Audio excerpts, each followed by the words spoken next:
어젯밤에 증시가 하락했었죠. 연준회의로 공개되고 나서도 오르지 않았습니다. 연준회의로 공개돼 봤더니 투자자가 기대했던 수준만큼 나오진 않았던 거죠. 장이 마감하고 엔비디아 실적 발표가 나오면서 증시가 급등합니다. 정말 깜짝 놀랐죠. 왜냐면 이게 하락한 상태에서 플러스까지 하니까 대략적으로 한 2% 증시가 오른 거예요. 장이 마치고 나서 이렇게 오를 수 있다? 대체 뭐야? 뭐 때문이야? 이유를 봐야 되겠죠. 알고 보니까 엔비디아라는 거죠. 보통 기업 하나 실적 잘 나온다고 지수가 이렇게 오른 적이 없었는데 엔비디아 주가가 장 마감하고요 24.6%가 올랐습니다. 코로나 버블 때 엔비디아 주가 최고점이 324달러예요. 근데 지금 주가가 장 마감까지 하면은 380달러가 나왔습니다. 말도 안 되는 일이 벌어진 거죠. 코로나 버블 때보다 더 많이 올랐다고? 나스닥으로 치면은 그때 고점이 17,000 뭐 했으니까 21,000까지 갔다고 이런 이야기거든요. 깜짝 놀랄 일인 거죠. 시가총액 10위권인 회사가 주가가 이렇게 오른다? 엄청난 일인 거죠. 그러면은 이렇게 엄청난 일을 만들 만큼 실적이 잘 나왔느냐? 그건 아니에요. 그래서 오늘 이 이야기를 해보도록 하겠습니다. 우선은 이 엔비디아 열풍 때문에 하이닉스도 오늘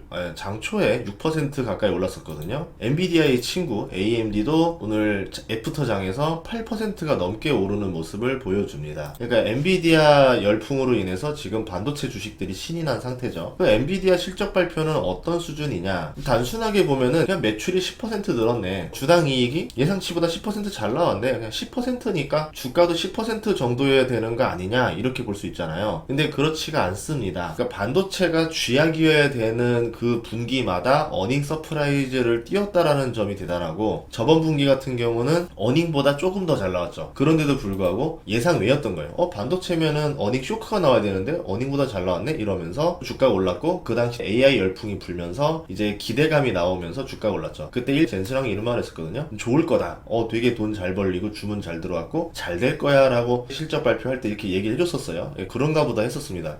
2월달이었었죠. 근데 이번에 5월달에 발표를 하는데 와 그게 맞았던 거죠. 이 CEO의 말이 구라가 아니었구나. 진짜 수주가 잘 들어오고 있나 보다. 이제 투자자들이 믿게 된 거예요. 그러면서 올라간 겁니다. 그래서 주가가 130달러짜리 주식이 반년 만에 380달러로 3배가 올랐어요. 엔비디아 주가를 오르게 만든 거는 AI 열풍이 맞습니다. AI용 그래픽카드가 2,600만원 정도 하거든요. 개인용 그래픽카드가 비싼 거 사면 한 260만원 이 정도 하는데 그거보다 10배가 더 비싸요. 그러면 제조 원가는 얼마냐? 별 차이 없겠죠. 마진율이 엄청 좋다라는 겁니다. 안 그래도 엔비디아 자체가 그래픽카드로 마진율이 굉장히 좋은 회사인데 여기에 AI용 그래픽카드가 나오게 되면은 어마어마한 마진을 띄울 수 있다. 그래서 순이익 증가가 기대가 된다. 이렇게 보고 있는 겁니다. 세부적으로 보면은 데이터 센터만 전년 대비 14% 성장했어요. 그리고 자율주행은 114% 성장을 했지만 규모가 굉장히 작죠. 게이밍이 38% 하락했습니다. 그러니까 타격을 받은 건 맞아요. AI 열풍 덕에 데이터 센터가 선방을 했고 근데 이 데이터 센터 매출이 주력입니다. 주력 매출이 큰 성장을 했기 때문에 뭐 주가가 좋을 수밖에 없었다. 그리고 엔비디아의 젠슨왕이 제일 잘하는 게 입 컨트롤이에요. 주가를 교묘하게 띄우는 말 놀림이 예사롭지가 않은 사람입니다. 엔비디아에서 정말 CEO 잘 뽑았다 싶을 정도인데 하나는 인공지능 관심이 급증하면서 데이터 센터 사업용 제품 공급을 크게 늘리고 있다라고 말합니다. 지금 캐파를 엄청 늘리고 있다. 그러면 뭐겠어요? 다음에는 돈을 많이 벌 수 있을 거다. 이런 얘기를 암시를 하는 거죠. 앞으로 매출과 이익이 크게 늘어난다라고 하니까 당연히 가이던스가 높게 잡히는 거고 가이던스가 상향되니까 주가가 올라가는 겁니다. 실적이 잘 나와야 뭐 주가가 오르고 이게 아니라 가이던스의 영향을 많이 받아요. 그런데 지금 3분기, 4분기 주가가 오를까요? 떨어질까요?를 젠슨왕이 힌트를 준 거잖아요. 가이던스를 높게 잡을 수 있도록 애널리스트들이 그렇게 말을 한 겁니다. 가이던스가 올라가면서 주가가 올라가고 그 가이던스에 맞춰서 가치를 잡으니까 380달러라는 게 나왔다는 거죠. 열광한 게 순간적인 거라서 다음날 장이 됐을 때 좀 떨어질 수도 있겠지만 어쨌든 당시의 분위기는 이랬다 라고 볼 수 있습니다. 그리고 시장이 AI를 원한다는 걸 잘 알고 있는 CEO예요. AI와 관련된 꿈을 심어주는 멘트를 몇 가지를 했었습니다. 주가는요 실적을 먹고 잘하는 게 아니라 꿈을 먹고 잘한다는 걸 잘 아는 CEO예요. 개인적으로 주가를 잘 아는 CEO는 이건 사람마다 해석이 다르겠지만 제 해석에서는 양날의 검으로 보고 있습니다. 주가가 바닥일 때 주가를 잘 들어올리는 CEO는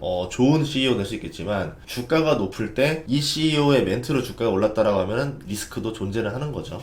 버핏이 TSMC를 살 당시에 AI 열풍에 가장 큰 수혜를 봤던 기업이 엔비디아랑 TSMC라고 생각했거든요. 엔비디아는 AI 그래픽카드 시장의 90%를 넘게 독점한 회사니까 AI 회사들끼리 적자를 내면서 치고받고 싸울 거 아니에요. 최후의 승자가 나올 때까지. 그때까지는 엔비디아가 최고의 승자가 될 거고, 그리고 빅테크들이 전기를 엄청 먹습니다. 그러면은 전력비가 좋은 자체 칩을 개선하려고 할 거예요. 엔비디아의 그래픽카드는 범용성이 이제 뛰어난 거고, 내가 애플이다 그러면 애플만을 위한 칩을 다 따로 설계해서 TSMC한테 생산을 하겠죠. 근데 이 분야는 TSMC가 독점 생산을 해요. TSMC가 수혜를 보든 엔비디아가 수혜를 보든 둘 중에 하나가 수혜를 본다 생각했었던 거죠. 버핏 같은 경우는 엔비디아를 택하지 않고 TSMC를 택했죠. 중국과의 관계 이렇게 말로는 표현했지만 실제 이유는 알 수는 없어요. 사자마자 다음 분기에 바로 다 팔아버립니다. 그리고 TSMC가 주가가 떨어졌느냐? 버핏이 팔았을 때보다는 더 올랐어요. 지금 96달러거든요. 하지만 엔비디아에 비하면은 많이 오르지 못했죠. 바닥권 대비해도 지금 20% 30% 오른 거고, 엔비디아는 3배가 됐으니까요. 젠슨항은 어떻게 주가에 꿈을 심어줬냐면 이렇게 말합니다. 하반기에 공급이 상당히 증가할 거다. 이번 분기 봤지 하반기에는 더 좋을 거야. 기대해. 이런 말을 CEO가 대놓고 하는데 주가가 안 좋을 수가 없죠. 가이던스를 높게 잡게 되니까 주가가 올라갑니다. 그리고 이런 말도 했었어요. AI로 인한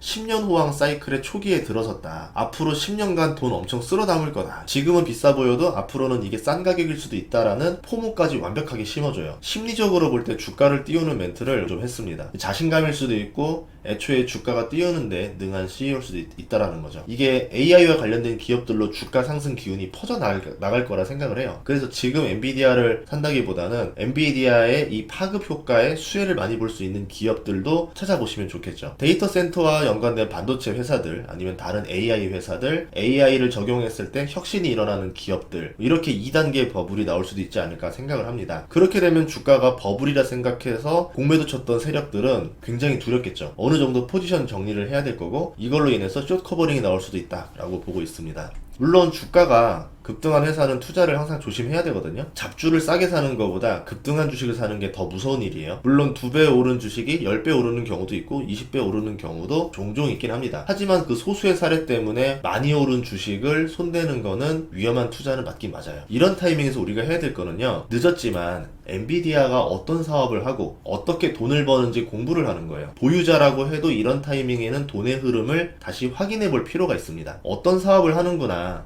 여기서 돈을 많이 버는구나, 왜 돈이 많이 버는 사업을 하는 걸까, 왜 경쟁자는 없는 걸까, 엔비디아만 볼 수 있는 걸까, 아니면은 기술적인 혜자 때문에 그런 건데 다시 치고 들어올 수 있는 회사가 있는 건 아닐까? 엔비디아만 잘 번다라 그러면 어떤 일이 벌어질까? 엔비디아로 인해서 수혜를 받는 회사도 있지 않을까? 그 회사는 주가가 아직 안 올랐는가? 그 회사의 CEO는 어떤가? 이 회사의 경쟁자는 또 누가 있는가? 이런 식으로 생각을 계속 물고 들어가면서 이렇게 엔비디아의 재무제표를 보면서 생각을 계속 넓혀나가는 거죠. 그러다 보면은 유레카를 외치는 기업이 하나씩 나오게 돼요. 그때 그런 기업을 내가 발견하고 좀 더 세부 조사를 하고 남들은 모르는 나만의 투자 회사가 되는 거죠. 이런 전략을 쓰면 좋겠어요. 평소에는 내가 AI에 대해서 모르다가 엔비디아를 통해서 엔비디아 관점으로 AI 시장을 공부하게 되는 거죠. 물론 마이크로소프트라든가 구글을 통해서 그런 관점으로 AI 시장을 넓혀볼 수 있는 방법도 있지만, 이렇게 하드웨어 회사인 엔비디아를 통해서도 시장을 생각해보는 방법을 만들 수 있다는 겁니다. 결론을 내보면 AI는 다른 열풍과 다르게 돈이 된다는 점이 특징이었고요. 다른 열풍들은 먼 미래라든가 뜬구름 이야기를 하다가 실적이 없다 보니까 증시 하락기에 맞물려서 모래성처럼 많이 무너졌죠. 펀더멘털을 뒷받침하는 기술 혁신은